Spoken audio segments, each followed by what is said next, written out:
আমার বাড়ির পাশে একটি বিল্ডিংয়ের ওয়াল ভেঙে আরেক বাড়ির ছাদে পড়ে, পাশাপাশি মানুষের গায়ে পড়ে। ওই বাড়িতে যে ভাড়াটিয়া ছিল দেলোয়ার সাহেবের মেয়ে তাসফিয়া এবং তার ভাই উমর। বাংলাদেশের একমাত্র স্মার্ট সিটি বসুন্ধরা এখন আরো নিরাপদ, আধুনিকতায় আরো এক ধাপ এগিয়ে।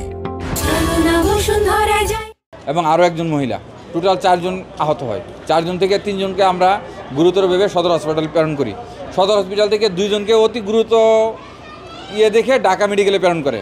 ওইখান থেকে ইতিমধ্যে আমরা জানতে পেরেছি যে উমর যে ছেলেটা সে ইন্তিকাল করিয়েছে। অনেক খারাপ লাগছে, বুঝলেন, আমরা রান্না বসে রান্না সব এখানে নিবেছে বেগাতেছে, আর ঘরে পাতিপুতি সব পড়ে আছে গা, বুঝলেন না। আর এমন শব্দ হয়েছে, বয়ে সবাই আতঙ্ক হয়ে গেছি গা। গাত নিয়ে পুরো ভাইঙ্গা পড়তেছে, কেন তো যাইতে পারতেছি না। পরে ভালোর পরে দেখি পুরো অনেকটি ভাইঙ্গা পড়ছে। পরে মনে করো যে ইটগুলো রাস্তায় পড়ে গেছে, গাড়ি চলাচল করতে পারতেছে না। সরার পরে গাড়ি চলাচল তার একটু সমস্যা আছে, তার অনেকটি ছিঁড়ছে। সাইডে দিয়ে একের ভাইঙ্গা পড়ে গেছে গা, আর আরেক সাইডে দিয়ে পুরো আঘাতে মাথা পর্যন্ত পারছে।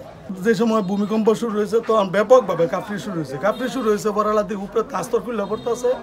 পরে আমি দৌড়ে বাড়ি গেছি, পরে উপরে দেয়াল ভাঙা পড়ছে। যখন ভূমিকম্প হয়েছে তখন আমি সবাই বসেছিলাম, আমি খুঁজেছিলাম যে পিলার আছে না, পিলারের মধ্যে পিলার দেখায় না বইয়ের মধ্যে যে পিলারের দিকে থাকতে হয় ভূমিকম্প হলে, সেই জন্যই। পরে যখন ভূমিকম্প আস্তে থেমে গেছে তখন ঘর থেকে বের হয়ে নিচে গেছি, যাতে পরে যদি আরেকবার ভূমিকম্প হয় পরে যাতে আমরা ক্ষতিগ্রস্ত না।